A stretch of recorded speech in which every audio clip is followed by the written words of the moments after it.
History of Pripyat, Part 1. The Prologue. If in the 1960s you would stand north of Chernobyl town, near Pripyat River, you would see beautiful forests and a narrow, natural canal of slowly flowing water with some small swamp spots around. A large number of wild animals would probably look at you from their nests and hives, trying to avoid being seen. This is probably how the now infamous Chernobyl exclusion zone looked before the power plant and the Pripyat city were built or even planned. Decades later, it's beginning to look the same. Almost 40 years after the disaster happened, buildings are slowly decaying, some are already falling apart and crumbling upon their own weight. Trees, grass, bushes and animals are taking over the place which once was a concrete diamond, a lonely island of modernity and plenty, lying above a vast ocean of the Soviet economy falling apart silently. Pripyat was an Atomgrad, a new type of city in the Soviet Union where everything and everyone was focused on one particular purpose, in that case, on a nuclear power plant. Usually, Atomgrads were small industrial cities ranging from 25 to 75, 80,000 citizens. Such idea was proposed in 1950s, but the actual cities emerged in the 60s and 70s. When we think of the purpose of an Atomgrad, so usually a significant distance from a big city's completely pre-planned location and infrastructure, it doesn't strike us anything new in general. And that's because since the first large civilizations arose, there were places where limited access applied, whether it was a part of a bigger city or the whole city.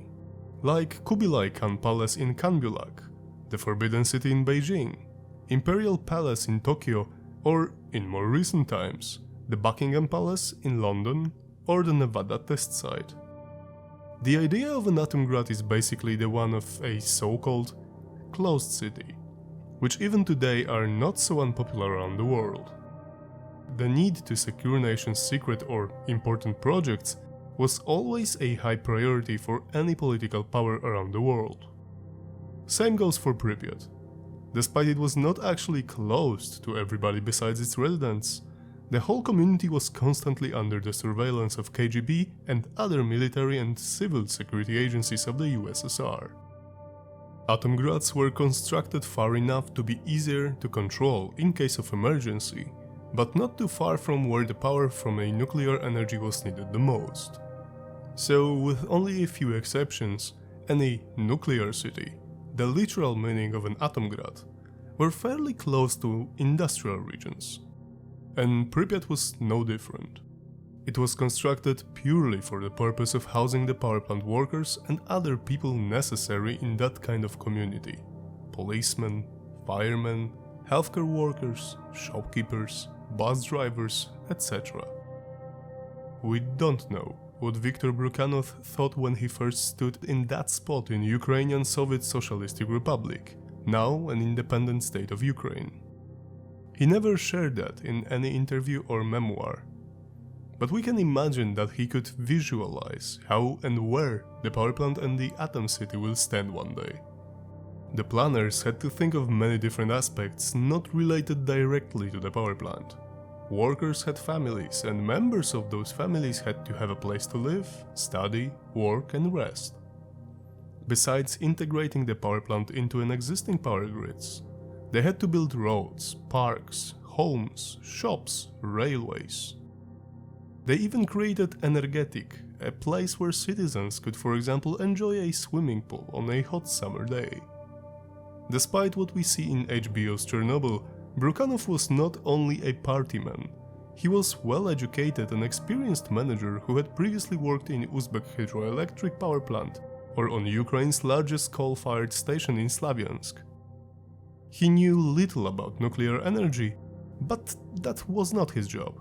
He was responsible for creating the power plant and the infrastructure around it, including the Pripyat Atomgrad. How he managed to do that? There was a lot of obstacles. It's a deep Soviet Union we are speaking about. Brukhanov almost resigned on one occasion due to problems he had faced. But that's something for another part of this story. Tell us what you think about this episode and share your ideas if you want us to cover some particular subject. We will continue the story of Pripyat in the few next episodes. That's it for today, guys. Stay safe, take care, and see you next week.